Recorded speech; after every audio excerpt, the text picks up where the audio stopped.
Good morning, good afternoon, good evening to each and everyone, especially those at the other side of the world.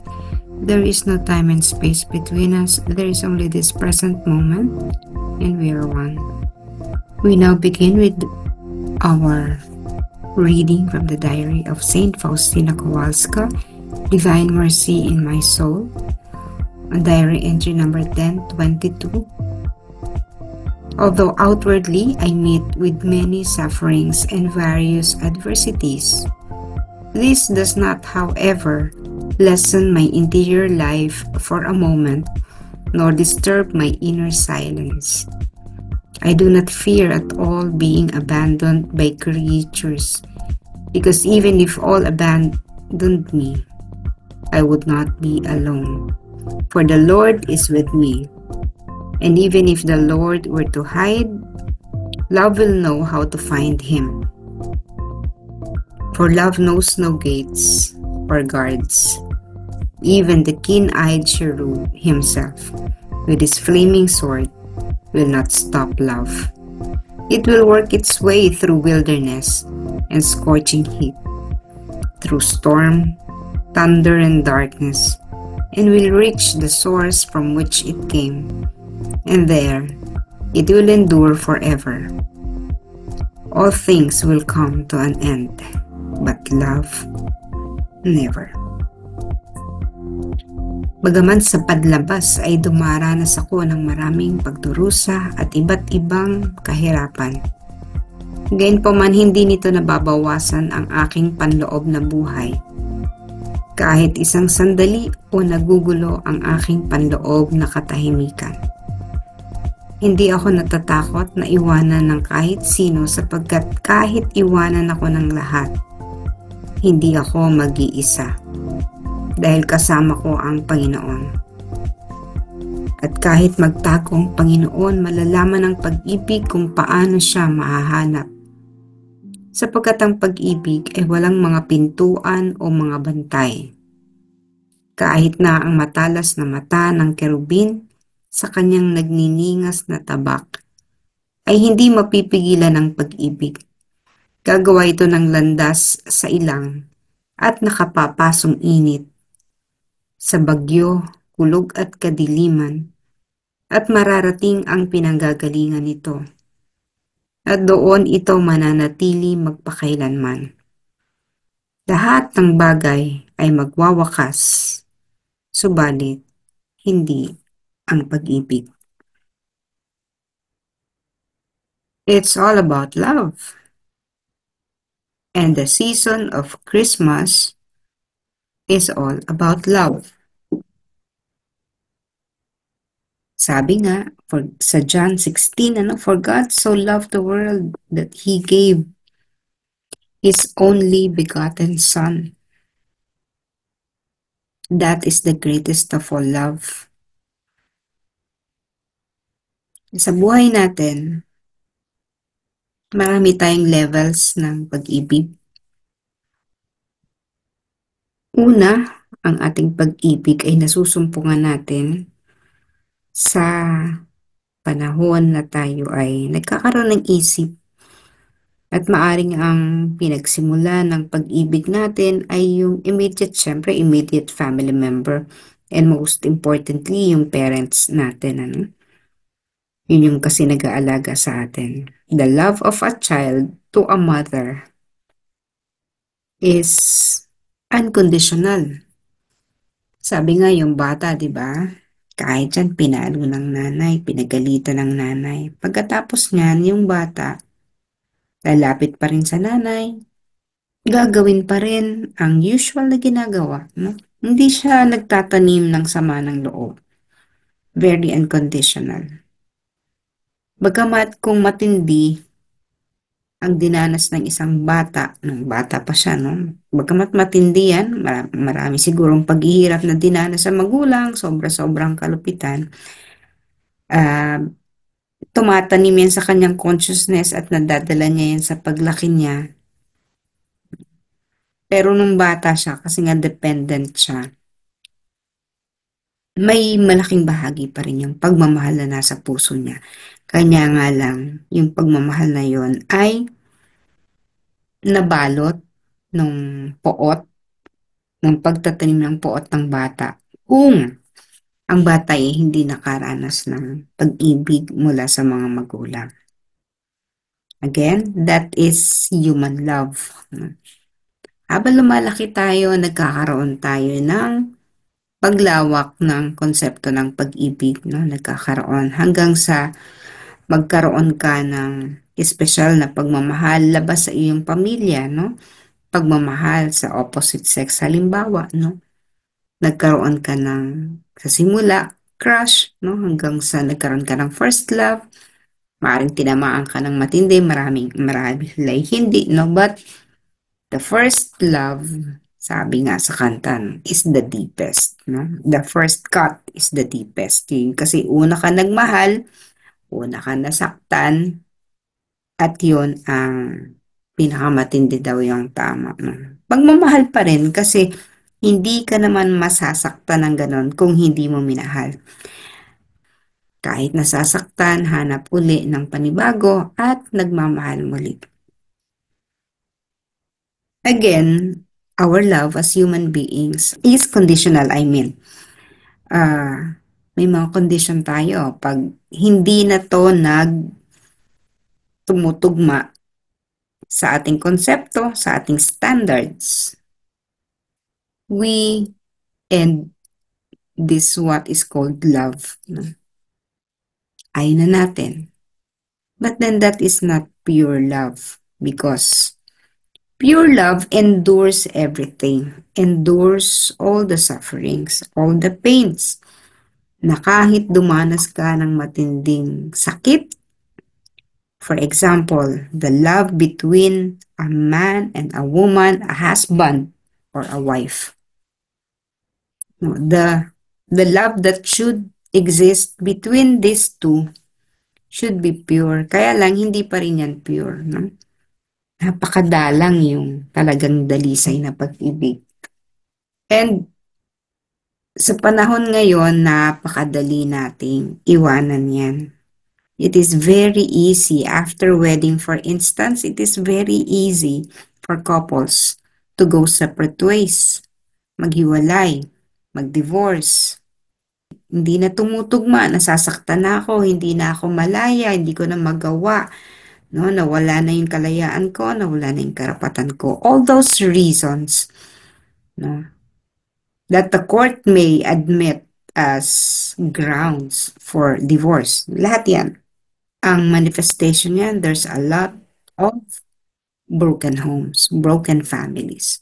Children growing up without parent or without parents, no? Kasi yung nangyari, yung mga bata napupunta sa lolo, lola, or nagkakaroon lang ng single parent.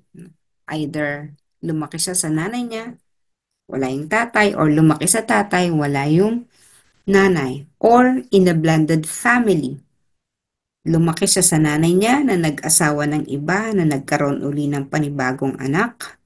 And so, dalawa na sila or kung ilan man, pero magkaiba ng ama or magkaiba ng ina. Or lumaki siya sa nanay niya, nagkaroon ng panibagong asawa yung nanay niya na mayroon ding anak.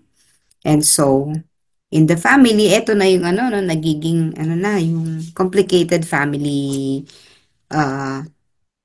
situations, no? Yung iba-iba na yung mga magulang. So, ito yung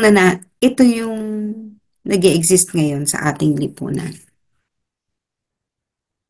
Talagang yung konsepto ng pag-ibig na sinasabi ni Faustina dito can never be or can never exist with human beings, no? Sa tao. Because we always have conditions. Once our conditions are violated, then we stop loving. Grand weddings. Grabe ang mga weddings, no? Ginagastusan. But after how many years, no? Ilang taon, wala din, maghiwalay din. So, ito yung mga nakakalungkot sa lipunan natin ngayon. Yung madaling mawala, madaling humulas, madaling kumalas sa isang pangako ng pag-ibig. Again, this is not the love that is discussed by Faustina because the love that she knew is all about the love of Jesus, her spouse, and the love of Faustina to Jesus. So it's a relationship that would never fail. Ito yung relasyon na hanggang sa huli, no, talagang nakita natin, and we will see this until the last entry in her diary, na si Faustina, the love that she experienced with Jesus is something very, very powerful. Now that love, sabi nga ni Faustina, susuungin niya yung lahat. Sa atin, totoo lang to sa simula, no? Hahamakin ang lahat, masunod ka lamang. Yun yung sinasabi sa ating the famous lines o pag-ibig na makapangyarihan. Kapag pumasok sa puso ni naman, hahamakin ng lahat, di ba? Pero yung pag-ibig na yon ay sa simula lang. Kasi pag sinubukan na yung pag-ibig na yan, hanggang saan? Hahamunin ang relasyon at kadalasan sa mga relasyon ay bumibigay. But this love that Faustina was telling us is something that is very, very powerful, that it can never be stopped. And that love manifested in the love of Jesus for us. This is the essence of Christmas. Sa panahon ng Pasko, this is the season of love, no?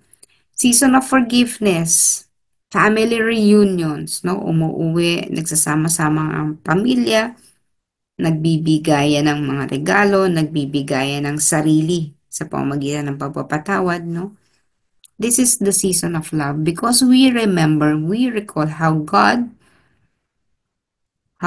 the Father, no, gave His only begotten Son for all of us. That's why we are also have that feeling of giving something out of love for others, for the family. That concept of love should grow. And that love, the manifestation that love is growing in our heart is by loving your neighbor. Hindi na lang yung sarili mo, hindi na lang yung sarili mong pamilya, yung asawa at anak mo, kamag-anak mo. You go out when you are able to love outside your home, then the love in your heart is growing. So yung puso mo, literally, nagiging ginto. Karoon siya ng golden color when you learn to love outside your family home, your boundaries, no, sa bahay mo. And then, if it continues to grow and grow and grow and if you are able to love more and more people, kasama na doon yung hindi mo naman gustong mga tao o yung mga kaaway mo, then your love is really growing when you're able to forgive even the most difficult person in your life have caused you so much sorrow, then your love is growing. But if until now you are able to hate at kahit isang tao na lang ang natitira dyan na sa buhay mo na hindi mo pa napapatawad, may problema tayo po. No? We should not face the Lord with someone na alam natin na hindi pa natin napapatawad. Mabigat po yun. I have seen so many dying persons doon sa deathbed nila. Hindi sila makaalis-alis because they knew in their heart that they have not forgiven someone. May isa hanggat may natitira, no? At kapag naihingi na niya ng tawad, halimbawa, dumating yung tao na yun by her side at the last hour, The soul peacefully departs. Malaya at payapang nakakaalis ang kaluluwa. If that person would not be able to make it, no, yung kaaway niya, hindi nakarating, no. And we as Divine Mercy devotees, assisted that person, the dying person, if we assisted that dying person in the forgiveness process, make it a ritual dun sa mga mamamatay, no. Gawin yung ritual, yung bukod sa nagdarasal ng chaplet. No, sabihin, kausapin sila that, kapatid, kung meron ka pang tao na hindi, tingin mo ay hindi mo pa napapatawad, your soul is very free now to go to that person. So, yung soul niya mismo maglakbay patungo doon sa taong yun. Kasi, maybe it is not possible for that person to come. So, instruct the soul of the dying person to go to that person and ask for forgiveness. Humingi siya ng tawad. And that soul will be able to achieve peace. Kasi possible yun lalong-lalo na yung nasa dying process na siya. The soul can really go wherever it wants to go. So, in that way, magkakaroon siya ng peace. And ako mismo, no, na ano ko yun, na witness ko how that persons who are able to forgive people, no, how they leave the earth in peace because they were able to forgive. That's love. That's the power of love.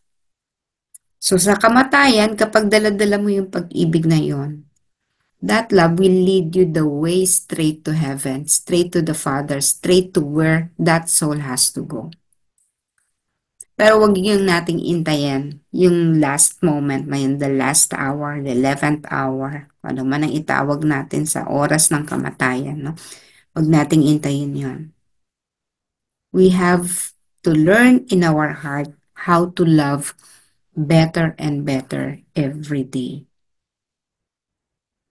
Gawin po natin yan. Especially ngayon, Paskuhan pa, baka meron pa no, natitira dyan. It is a challenge for you. It is a challenge for you kung hindi kayang harapin yung tao na na dapat mong patawarin. Kahit in your thoughts, magpa-assist ka sa ating Panginoong Hesus sa Divine Mercy na ipahatid sa taong yon ang iyong pagpapatawad o ang iyong paghingi ng tawad. It is in forgiving that we are forgiven.